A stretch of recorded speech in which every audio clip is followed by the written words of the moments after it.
Monsieur le modérateur, mesdames, messieurs, bonjour. Je suis donc le docteur Souad Assil, je travaille à l'hôpital Sainte-Marguerite à Marseille et je vais vous parler d'instabilité gléno-humérale. Le membre supérieur est destiné à la préhension. De ce fait, la configuration anatomique de l'articulation gléno-humérale privilégie la mobilité au détriment de la stabilité. Mais cette particularité anatomique expose le risque de stabilité. L'instabilité gléno-humérale est une pathologie et qui se caractérise par une subluxation lorsqu'il y a perte de contact partiel ou une luxation s'il existe une perte de contact totale entre la tête humérale et la cavité glénoïdienne. En fonction du sens de déplacement de la tête humérale, on parle d'instabilité antérieure, postérieure ou multidirectionnelle. Le diagnostic est clinique, mais l'imagerie peut confirmer le diagnostic, redresser le diagnostic et faire le bilan des lésions, un bilan précis lorsque l'on doit définir la stratégie thérapeutique chirurgicale éventuelle. Nous allons aborder quelques notions anatomiques afin de comprendre la physiopathologie de l'instabilité gléno-humérale. L'articulation gléno-humérale est une articulation synoviale, sphéroïde, avec 3 degrés de liberté. Comme nous l'avons vu, c'est une articulation très mobile et c'est l'articulation la plus mobile de l'organisme. Cette stabilité est due à différents éléments anatomiques, des éléments statiques et des éléments dynamiques. Parmi les éléments statiques, nous comprenons les surfaces articulaires, le complexe capsulo-labral essentiellement. Parmi les éléments dynamiques, nous comprenons les muscles et tendons de la coiffe. Un déséquilibre entre ces différents éléments est à la source de l'instabilité. Quels sont les éléments de stabilisation passive ? C'est tout d'abord les surfaces articulaires, la surface articulaire humérale qui est quasi sphérique et la surface glénoïdienne qui est quasi plane. Il existe une sorte d'inadéquation entre les deux surfaces articulaires et seul un quart de la surface articulaire de la tête humérale est en contact avec la surface glénoïdienne, quel que soit le mouvement. Et on a l'habitude de comparer cette articulation à une balle de golf posée sur un tee, la balle de golf étant la tête humérale et le tee, la surface glénoïdienne. Le labrum glénoïdien est un fibrocartilage, un anneau fibrocartilagineux qui est apposé sur le pourtour de la cavité glénoïdienne, comme on peut le voir sur cette coupe axiale anatomique, avec la tranche de section antérieure et postérieure du labrum glénoïdien. Ici, sur cette vue latérale anatomique, vous avez la surface articulaire glénoïdienne et autour le labrum glénoïdien. Quel est le rôle de cette structure ? C'est tout d'abord d'augmenter la surface et la profondeur de la cavité glénoïdienne, qui est quasi plane, comme on a pu le voir précédemment. Et c'est également de transmettre les forces de tension et de pression auxquelles l'articulation est soumise. Ce labrum glénoïdien présente 3 variantes anatomiques principales, le récessus sous-labral, le labrum sous-labral et le complexe de Buford. Ces variantes du labrum sont localisées entre 11h et 3h si on segmente la surface glénoïdienne à l'image d'une horloge avec un pôle supérieur à midi et un pôle inférieur à 6h. Donc ces variantes sont localisées classiquement entre 11h et 3h. Pourquoi c'est important de connaître ce repère anatomique ? Eh bien, tout simplement pour ne pas faire un diagnostic erroné de lésion labrale, de type SLAP lésion, lorsque l'on est face à une variante du labrum. Le récessus sous-labral est apposé, comme on peut le voir sur ce schéma en coupe coronale, entre le labrum supérieur et le cartilage hyalin de la glène. C'est une variante anatomique relativement répandue puisqu'elle touche 75% de la population et elle est classiquement localisée entre 11h et 1h. Les critères d'imagerie du récessus sous-labral doivent être connus afin de ne pas méprendre un récessus sous-labral pour une SLAP de type 2. Le récessus sous-labral, comme on peut le voir sur cette coupe coronale d'arthroi-IRM, est une structure fine, inférieure à 2 mm, régulière, qui ne dépasse pas le bord supérieur de la glène et qui est orientée en haut et en dedans, contrairement à la SLAP de type 2 qui est orientée en haut et en dehors. Deuxième variante anatomique que nous allons voir, c'est le foramen sous-labral. Le foramen sous-labral, c'est l'absence d'accolement du labrum antéro-supérieur, comme on peut le voir sur ce schéma anatomique. C'est une variante anatomique localisée à 2h et qui touche 12% de la population. Voici un arthroscanner en coupe axiale et un arthroi-IRM en coupe également axial, qui montre un défaut d'accollement du labrum antéro-supérieur avec, en regard, et c'est important, un labrum de morphologie normale. Dernière variante du labrum glénoïdien, le complexe de Buford. Le complexe de Buford se définit par une absence de labrum antéro-supérieur. Il existe associé une hypertrophie du ligament gléno-huméral moyen, dit en corde, comme on peut le voir sur cette vue latérale anatomique. C'est une variante qui touche de 1,5 à 2% de la population et qui ne doit pas être prise pour une anse de saut labrale. Voici une coupe d'arthro-IRM axiale avec absence de labrum antéro-supérieur et hypertrophie du ligament gléno-huméral moyen en regard. Les ligaments gléno-huméraux et le ligament coraco-huméral sont des renforcements de la capsule articulaire sur son versant antérieur. On compte 3 ligaments gléno-huméraux, c'est facile, un supérieur, un moyen et un inférieur. Les ligaments gléno-huméraux supérieurs et moyens s'insèrent depuis le labrum supérieur et terminent leur course au niveau du tubercule mineur. Ici, sur cette coupe sagitale d'arthro-IRM, vous avez une portion du ligament gléno-huméral supérieur et on arrive à voir le ligament gléno-huméral moyen sur quasiment toute sa course. Le ligament gléno-huméral inférieur est le moyen de contention le plus important parmi les 3 ligaments gléno-huméraux. Il est constitué de 2 bandes, une bande antérieure que l'on voit ici et une bande postérieure. Entre ces 2 bandes sont tendues toute une série de fibres qui réalisent le récessus, qui composent le récessus axillaire, comme on peut le voir sur cette coupe d'arthro-IRM sagittale.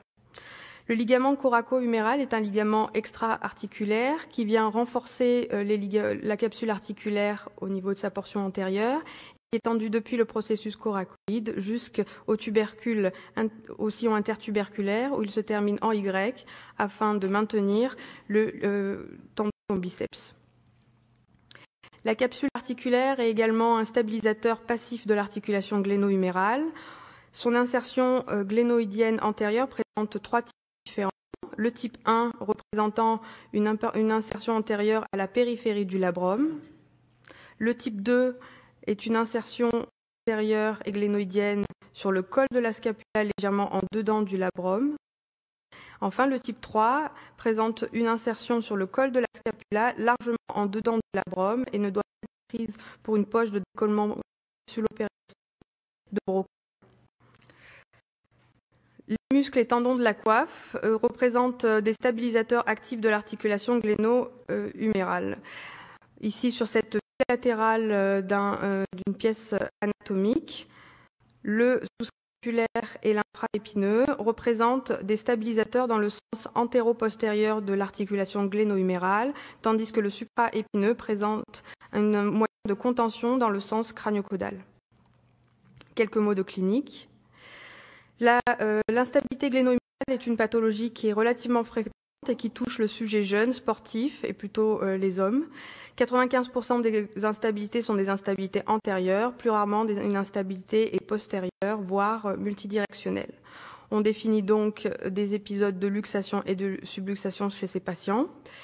Mais afin de caractériser de manière complète l'instabilité gléno-humérale, il faut s'attacher à savoir s'il existe un épisode traumatique originel, existe-t-il une laxité préexistante, l'instabilité est-elle volontaire ou pas, quel est le nombre et la fréquence des épisodes, est-elle uni ou bilatérale. Parmi les classifications cliniques les plus utilisées, celles de Thomas et Madsen, qui ont créé 2 acronymes afin de classer les instabilités gléno-humérales. L'acronyme TUBS comprend les instabilités post-traumatiques unidirectionnelles présentant des lésions labrales et qui bénéficient le plus souvent d'une chirurgie. L'acronyme AMBRI définit les instabilités atraumatiques multidirectionnelles et bilatérales. Elles bénéficient plutôt d'une rééducation et sont liées à une insuffisance des moyens de contention de l'articulation gléno-humérale. Enfin, il a été rajouté un 3e acronyme, l'acronyme IOS, afin de définir les instabilités liées à des lésions microtraumatiques répétées. Et ces instabilités bénéficient en règle générale d'une chirurgie. Quelle est la place de l'imagerie dans l'exploration de l'instabilité gléno-humérale? Tout d'abord, et ce n'est pas une surprise, un bilan radiographique standard de qualité doit être réalisé. initialement, voire en urgence, afin de poser le diagnostic, de confirmer le diagnostic et de faire le bilan associé, le bilan des lésions osseuses associées. L'imagerie en coupe permettra de confirmer le diagnostic ou de redresser le diagnostic. Et l'arthroscanner et l'arthro-IRM ont une place déterminante pour le bilan précis des lésions pour lesquelles on envisagera, enfin, vous avez compris, une chirurgie. Quel bilan de base à réaliser pour la radiographie standard? C'est tout d'abord une face et un profil de coiffe. Sur cette face, vous visualisez une zone de méplat au niveau du versant supéro-postérieur de la tête humérale. C'est une encoche de Malgaigne. Et sur ce profil, la même lésion. Si c'est possible, si le patient le permet, il est intéressant de réaliser un profil axillaire afin de mieux visualiser la glène et de pouvoir rechercher des lésions osseuses à ce niveau. Idéalement, il faut réaliser la radiographie avant et après réduction. Le bilan radiographique va permettre de poser le diagnostic, comme ici chez ce patient qui présente une luxation antéro-inférieure non réduite. Et le bilan radiographique va permettre de faire le bilan des lésions osseuses associées. Ici, vous pouvez visualiser une fracture, une avulsion osseuse aux dépens de la glène, et va permettre de mettre en évidence d'autres types de lésions associées, comme les fractures du tronc, les fractures de la tête humérale, qui bénéficieront, elles, éventuellement d'une ostéosynthèse, et pas seulement d'une simple réduction. L'échographie n'a pas, à proprement parler, d'indication dans l'instabilité gléno-humérale, mais elle peut permettre de visualiser des lésions osseuses. Ce patient présentait une encoche de Malgaigne au niveau du versant antérieur de la tête, versant supéro-postérieur de la tête humérale. Chez cette autre patient, on visualisait une fracture du rebord antérieur de la tête humérale, une encoche de McLaughlin, et l'exploration de sa glène postérieure montrait une avulsion osseuse millimétrique. L'échographie va permettre de mettre en évidence les lésions de la coiffe fréquemment associées aux luxations chez les patients de plus de 40 ans. Et un examen dynamique peut mettre en évidence une subluxation postérieure, comme l'ont montré Martinoli et Bianchi dans un article de radiologie de 2008. Le scanner peut être utilisé afin de mettre en évidence des fractures non visualisées ou difficiles à caractériser sur le bilan standard. Ici, chez ce patient, sur cette coupe axiale de scanner, vous avez une luxation gléno-humérale postérieure non réduite avec une fracture complexe de la tête humérale. Les reconstructions multiplanaires du scanner vont être utiles afin de localiser et quantifier la perte osseuse au niveau de la glène ou de l'humérus, qui sont des éléments déterminants pour le choix de la stratégie chirurgicale. L'IRM peut mettre en évidence un œdème osseux associé aux luxations aiguës, comme c'est le cas chez ce patient. Sur cette coupe sagittale de Spear, vous avez un œdème médulaire en regard d'une encoche de Malgaigne. L'IRM peut être utile également pour faire le bilan des tendons de la coiffe, des lésions des tendons de la coiffe associées, mais il faut savoir que l'analyse du labrum glénoïdal est difficile sur une simple IRM en l'absence de classification ou d'épanchement articulaire. Lorsque la chirurgie est envisagée, il faut faire le bilan précis des lésions associées, osseuses et labro-capsulo-ligamentaires, et il faut réaliser un examen plus invasif de type arthroscanner ou arthro-IRM. Jusque-là, l'arthro-IRM était considéré comme une référence pour le bilan des instabilités, grâce à une excellente résolution en contraste qui permettait une analyse très fine du complexe labro-capsulo-ligamentaire. Dans quelques villages gaulois et en Belgique, on réalisait plutôt un arthroscanner et les récentes études ont montré que c'était un examen tout à fait performant avec une puissance diagnostique équivalente à l'arthro-IRM dans le bilan des instabilités et dans le bilan des lésions de la coiffe. L'arthroscanner présente même une puissance diagnostique supérieure concernant les lésions osseuses et cartilagineuses et un gain de coût et de temps non négligeable. Voyons maintenant quelles sont les lésions associées aux instabilités. Tout d'abord, abordons les instabilités les plus fréquentes, les instabilités antérieures. Lors d'une luxation, le rebord postéro-supérieur de la tête humérale vient impacter le rebord antéro-inférieur de la glène et il s'associe à ce traumatisme tout un panel de lésions spécifiques, osseuses et labro-capsulo-ligamentaires. Ces lésions sont des facteurs d'instabilité et doivent être connus et recherchés afin d'aider le chirurgien à choisir sa stratégie thérapeutique. Quelle est la principale lésion osseuse à rechercher? C'est bien entendu l'encoche de Malgaigne ou Hill-Sachs pour les anglo-saxons. Cette fracture correspond à une impaction du rebord postéro-supérieur de la tête humérale, comme on peut le voir sur cette coupe d'arthro-IRM. Elle concerne 65% des premiers épisodes de luxation, 93% des cas de luxation récidivante. Cette encoche de Malgaigne, il faut faire attention à ne pas prendre l'encoche physiologique qui existe au niveau du rebord postérieur de la tête humérale pour une encoche de Malgaigne. Un repère anatomique est important à connaître. L'encoche physiologique est localisée au-dessous de la coracoïde, tandis que l'encoche de Malgaigne se retrouve au-dessus. La glaine peut être le siège de fracture au niveau de son rebord antéro-inférieur, comme sur cette coupe sagittale d'arthroscanner. Il est important de quantifier l'importance de cette fracture de la glaine et on décrit classiquement la chose suivante. Lorsque la surface de la fracture occupe plus de 25% de la surface totale de la glaine, le chirurgien optera plutôt pour une chirurgie ouverte pour une butée osseuse. Lorsque l'importance est inférieure à 25%, il aura tendance à utiliser l'arthroscopie pour une capsulographie ou une réparation de type Bankart. Récemment a été créé le score ISIS pour Instability Severity Index Score qui utilise les radiographies standards afin de déterminer l'importance de cette perte osseuse glénoïdienne. Passons maintenant aux lésions labrales.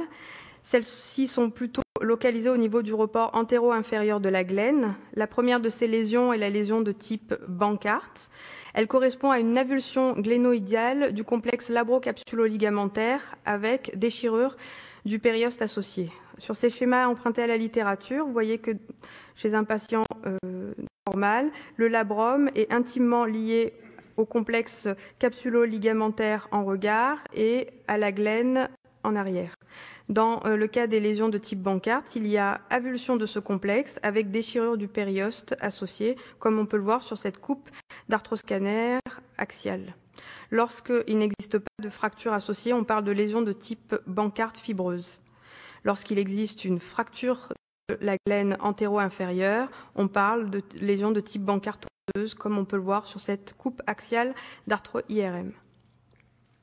La lésion de type ALPSA est une lésion très fréquente à connaître. Elle correspond à une avulsion du complexe labro-capsulo-ligamentaire sans déchirure du périoste avec une rétraction médiale du labrum. Voici deux illustrations de lésions de type ALPSA. Ici, sur cette coupe axiale d'arthroscanner, vous voyez que le labrum est franchement rétracté de manière médiale. Ici, sur cette coupe d'arthro-IRM, vous avez également une lésion de type ALPSA. À un stade chronique, un tissu synovial fibreux se développe autour de la lésion et le labrum est moins bien défini, comme on peut le voir sur cette coupe axiale d'arthro-IRM. La lésion de type Perthes est une lésion très rare qui correspond à une avulsion labro-capsulo-ligamentaire en rétraction et avec un périoste non déchiré, comme on peut le voir sur cette coupe axiale d'arthro-IRM. La lésion de type GLAD associe une avulsion du labrum antéro-inférieur et une atteinte du cartilage glénoïdal en regard, comme on peut le voir sur cette coupe d'arthroscanner axial. La lésion de type GLAD, contrairement aux lésions que l'on a vues précédemment, ne sont pas des lésions instables. Par contre, elles sont intéressantes et importantes à signaler car elles bénéficient d'un traitement spécifique qui évite l'apparition de corps étrangers dans la cavité articulaire et évite l'apparition d'une chondropathie, sachant que cette pathologie touche en règle générale le sujet jeune. Passons aux lésions capsulo-ligamentaires strictes. Les ligaments gléno-huméraux peuvent être insérés ou rompus. Un exemple de rupture du ligament gléno-huméral moyen. Vous vous souvenez de la morphologie normale du ligament gléno-huméral moyen. Chez ce patient, il existe une rupture au tiers moyen de cette structure ligamentaire. Une lésion ligamentaire importante à connaître est la lésion de type gueule qui correspond à une avulsion du versant huméral du ligament gléno-huméral inférieur. Mémoire, sur une coupe coronale chez un patient sans lésion de type agueule, le récessus axillaire qui est formé par les fibres du ligament gléno-huméral inférieur a une forme en U. Dans le cadre des lésions de type agueule, il y a donc avulsion du versant huméral du ligament gléno-huméral inférieur et fuite du produit de contraste le long de la diaphyse humérale, et ce récessus axillaire peut prendre une forme dite angie. Cette lésion est importante à signaler car elle modifie la stratégie chirurgicale.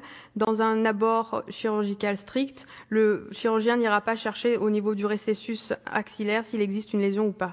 Si vous le lui signalez, il ira volontiers réparer cette lésion qui, lorsqu'elle n'est pas traitée, est un facteur d'instabilité persistante.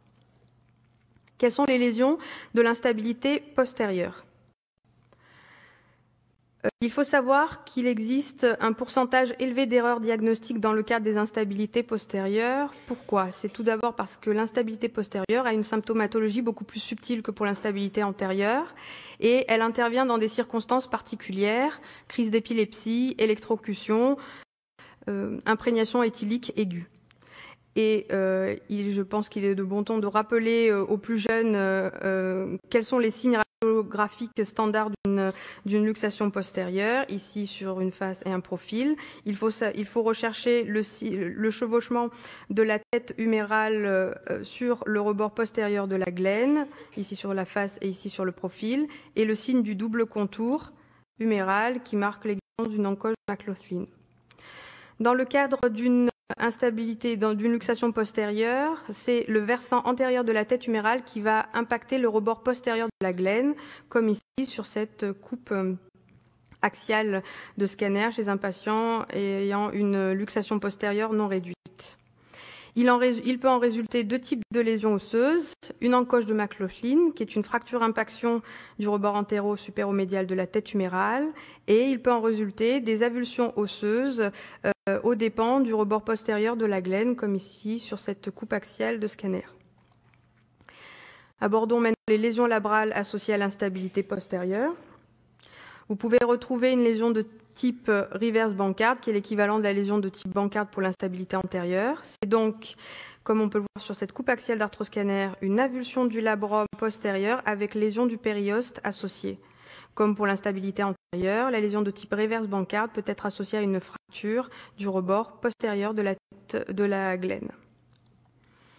La lésion de type Bennett correspond à une ossification postérieure extra-articulaire curviligne du versant postérieur de la glène à côté de l'attache de la bande du ligament gléno-huméral inférieur postérieur. Voici trois illustrations de lésions de type Bennett différentes. Sur ce profil axillaire, vous avez eu donc cette ossification curviligne qui est bien visualisée. Ici, sur cette coupe axiale scanner, l'ossification est plus volumineuse. Et sur cet exemple emprunté à la littérature, vous avez donc une formation en hyposignal correspondant à la lésion de type Bennett. La lésion de type Polpsa correspondrait pour certains à une phase aiguë de la lésion de type Bennett. Elle correspond à une avulsion du complexe labro-capsulo-ligamentaire sans rétraction et sans déchirure du périoste. Voici une illustration d'arthro chez un jeune rugbyman avec détachement du labrum et persistance d'un périoste non déchiré. Enfin, vous pouvez avoir une lésion de type Hagel postérieur qui correspond, comme sur cette coupe d'arthro-IRM, à une avulsion du versant huméral du ligament gléno-huméral inférieur. Les lésions que nous avons vues sont des lésions qu'on peut juger spécifiques à l'instabilité antérieure, mais il faut également rechercher des lésions moins spécifiques comme les fissures des tendons de la coiffe qui surviennent près de 80% des sujets de plus de 40 ans présentant une luxation antérieure. Ici, une illustration en arthroscanner coupe coronale chez une patiente qui avait eu une luxation antérieure qui a été réduite. Elle présentait une fissure transfixiante du tendon supraépineux quasiment non rétractée. Dans le cadre des instabilités postérieures, les lésions de la coiffe sont plus rares et concernent essentiellement l'infraépineux et le teres minor. Autre lésion à rechercher, moins spécifique, les lésions vasculo-nerveuses. Lorsqu'il y a une luxation antérieure ou postérieure, il y a un étirement de l'artère et du nerf axillaire, voire du plexus brachial. Il peut en résulter des lésions artérielles, mais également des lésions de dénervation qui seront très bien évaluées par l'IRM. Sur cette IRM qui date de quelques années, vous avez un hypersignal T2 du teres minor lié à des lésions de dénervation. Ce patient avait présenté quelques semaines auparavant une luxation antérieure qui avait été réduite. Chez cet autre patient, vous avez une involution graisseuse évoluée du teres minor sur cette coupe sagittale IRM. Ce patient avait présenté des mois auparavant une luxation antérieure qui avait également été réduite. En conclusion, l'instabilité est une pathologie fréquente dont le bilan initial repose sur des clichés radiographiques standards, au minimum une face et un profil de coiffe, si possible des clichés centrés sur la glène, si la douleur ou l'absence de douleur le permet.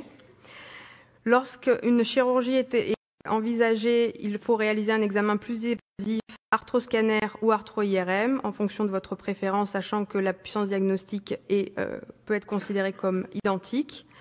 Les lésions à rechercher sont des lésions spécifiques, osseuses, humérales, glénoïdales, labrocapsulo-ligamentaires, mais également des lésions de type rupture de coiffe et des lésions de type vasculo-nerveuse. Je vous remercie.